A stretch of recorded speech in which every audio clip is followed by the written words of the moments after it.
When the villagers first saw the massive tiger limping out of the Carpathian mist, they thought death had come cloaked in stripes, until it laid its body down at a child's feet and closed its eyes in peace. In the heart of Romania's Carpathian Mountains, where ancient pine forests whisper secrets through the fog and the wind howls like spirits lost to time, there existed a forgotten village named Corvina, untouched by the modern world, where electricity was a rumor and every soul knew the forest was to be respected, feared, and never disturbed. But all that changed one icy winter dusk when the snow fell thick and heavy and a striped shadow stumbled into their world. The beast was massive, a full-grown Siberian tiger, its ribs showing through matted fur, one eye crusted shut, and its gait faltering with every painful step until it finally collapsed in the middle of the square, where Luka, a 7-year-old orphan known for carving tiny animals from firewood, sat playing alone. The tiger's breath was shallow, steaming in the cold air. And though the villagers screamed and pulled their children back, Luka moved forward and placed a small wooden lion on the snow beside the tiger, whispering something no one could hear. To everyone's astonishment, the tiger, who could have crushed him with a single paw, simply closed its eyes and exhaled, as if it had found the one place in the world it could finally rest. The village healer, old Anna, long rumored to be half witch and half saint, emerged from her cottage with herbs and courage in equal parts and declared the tiger would be healed, not hunted. Over the next few weeks, the beast, whom Luka named Straja, meaning the sentinel, was treated in the old barn with raw meat, melted snow, and salves made from forest roots, while Luka slept nearby each night, his tiny hand often resting on Straja's massive paw. The tiger never growled, never bared its teeth, only watched the boy with its single amber eye, as though imprinting every heartbeat.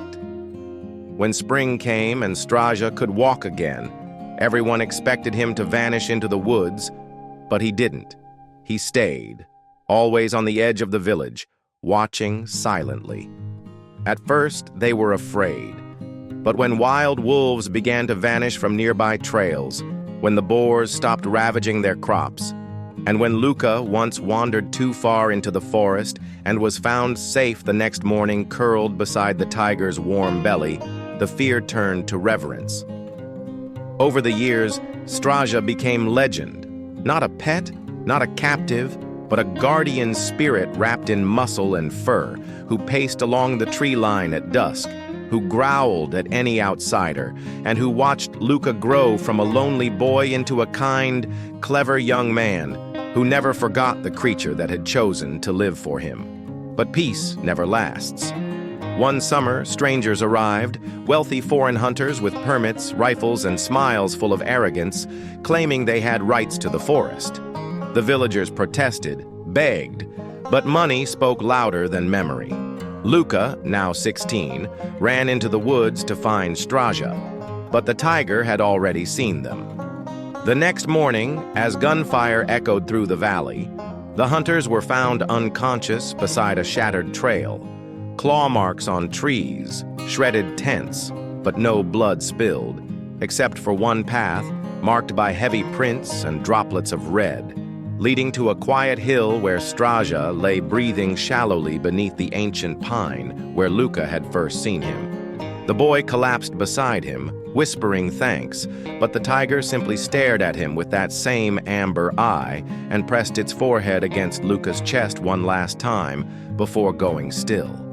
The village buried him there beneath layers of moss and stone and built a shrine with one carved line. He guarded not just the forest, but the soul of our home. Years passed. Luka became a forest ranger, protector of the land that raised him, but he never forgot.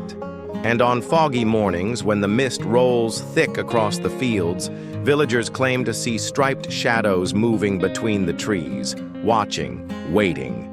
Then, one cold autumn, Luka found a tiger cub, tiny, injured and alone, curled at the base of the shrine, purring like a heartbeat. As he lifted it into his arms, the cub blinked up at him with a familiar golden gaze, and from deep within the forest, the wind carried a soft growl that sounded almost like a blessing.